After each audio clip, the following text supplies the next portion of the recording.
महोदय, बोला बोला.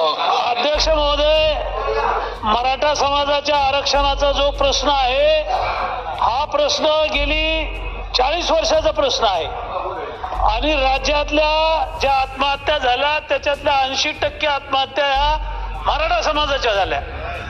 40 वर्ष राज्याचं मुख्यमंत्री पद काँग्रेस आणि राष्ट्रवादीकडे होतं.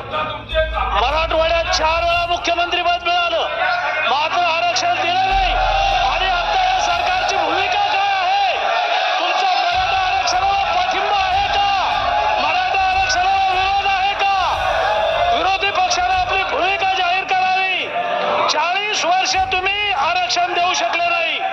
माननीय देवेंद्र फडणवीस साहेब मुख्यमंत्री असताना राज्यातल्या मराठा समाजाला आरक्षण दिलं.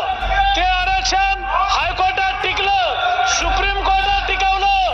पांढऱ्या पयाचं आघाडीचं सरकार आलं आणि मराठा समाजाचं आरक्षण घालवण्याचं पाप ह्या समोरच्या विरोधकांचं आहे. सुप्रीम कोर्टात केस हरली. मराठ्यांची बाजू लढायसाठी जे वकील दिले ते काँग्रेसनं आणि राष्ट्रवादीनं जे वकील दिले ते सातत्यानं अतिरेक्यांच्या जमानती घेणारे वकील दिले आणि ही केस जाणीवपूर्वक हरवलेली आहे. आणि म्हणून विरोधी पक्षानं आपली भूमिका जाहीर करावी. तुमचा मराठा आरक्षणाला पाठिंबा आहे का विरोध आहे? कालच्या बैठकीला आपण काय येऊ शकलो नाही?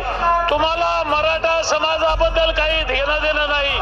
सभागृहात एक बोलता, मीडियामध्ये जाऊन दुसरं बोलता. जालन्यामध्ये विरोधी पक्षनेते आले आणि त्यांनी सांगितलं की आम्ही ओबीसी मधून आरक्षण देऊ.